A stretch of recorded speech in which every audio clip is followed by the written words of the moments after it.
हमारे एग्जाम में क्वेश्चन आता है फारेनहाइट टू सेल्सियस कन्वर्ट करो या सेल्सियस टू फारेनहाइट। तो उसके लिए जो फार्मूला होता है वो होता है Fahrenheit is equal to 9/5 of degree Celsius plus 32। तो हमारे पेपर में बड़ी बार क्वेश्चन आता है, कई बार आपको पेपर में दिया होता है कि बॉइलिंग पॉइंट बताइए, ये कुछ बताइए, तो वहां पर वो कई बार फारेनहाइट में पूछता है, कई बार डिग्री सेल्सियस में पूछता है।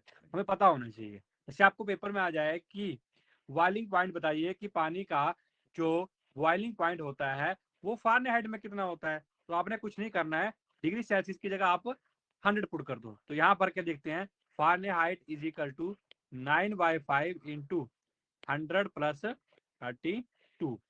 इसको काटेंगे तो 20 आ जाएगा, कितना हो गया 180 प्लस 32, तो ये आ जाएगा 212 डिग्री फारेनहाइट।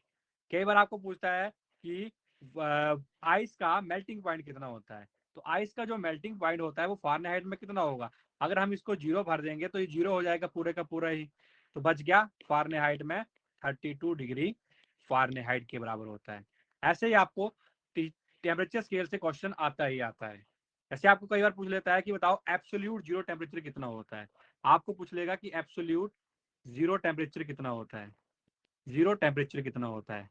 तो एब्सोल्यूट जीरो टेम्परेचर जो होता है -273 डिग्री सेल्सियस होता है, केल्विन नहीं होता है।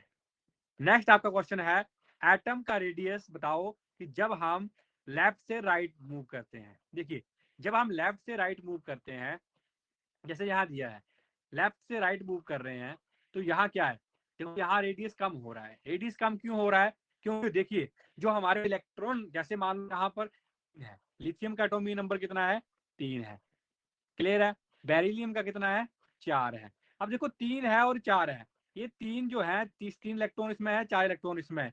जब आपको मैंने बताया जैसे यहाँ पर पहले वाले में 2 इलेक्ट्रॉन होते हैं, दूसरे वाले में 8 होते हैं, फिर 8 होते हैं।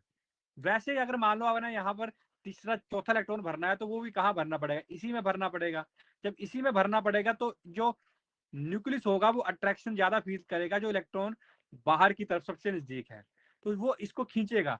जब वो न्यूक्लियस इसको खींचेगा तो इसका साइज क्या हो जाएगा, कम।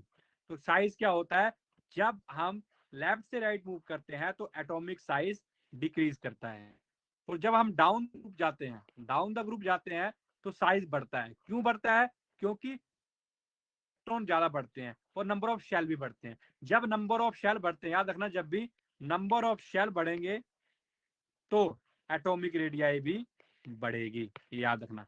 अगर नंबर ऑफ शेल कम होंगे तो एटम की रेडियाई भी कम होती है। अगला आपके पेपर में क्वेश्चन आया है नंबर ऑफ न्यूट्रॉन निकालने हैं, इससे यहाँ दिया है। तो याद रखना जब भी आपको कोई कंपाउंड लिखा हो इस नाम का, नीचे जो दिया होता है वो Z होता है, यानी कि वो होता है एटॉमिक नंबर, और जो ऊपर दिया होता है A, वो जब भी आपको नंबर ऑफ प्रोटॉन निकालने हो तो याद रखना नंबर ऑफ प्रोटॉन जो होते हैं वो एटॉम, और जितने नंबर ऑफ प्रोटॉन होते हैं उतने ही नंबर ऑफ होते हैं, उतने ही नंबर ऑफ इलेक्ट्रॉन होते हैं। और अगर आपको पेपर में पूछ ले नंबर ऑफ न्यूट्रॉन निकालने हैं तो याद रखना वो होता है A-Z। जैसे आपको पेपर में क्वेश्चन आया यहाँ की नंबर ऑफ न्यूट्रॉन निकालिए, तो आपने A में से Z माइनस करना था, तो कितना आ गया 8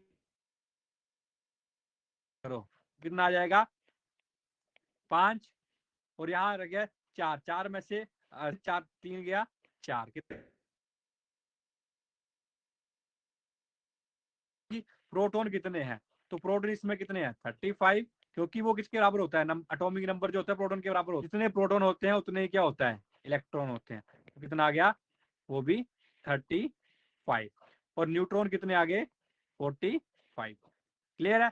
एटॉमिक नंबर किसके बराबर होता है, नंबर ऑफ प्रोटॉन के बराबर, और नंबर ऑफ प्रोटॉन किसके बराबर होते हैं, नंबर ऑफ इलेक्ट्रॉन के बराबर। और नंबर ऑफ न्यूट्रॉन निकालने हो तो A में से Z माइनस, मास नंबर में से एटॉमिक नंबर माइनस कर दो, तो नंबर ऑफ न्यूट्रॉन निकल जाते हैं।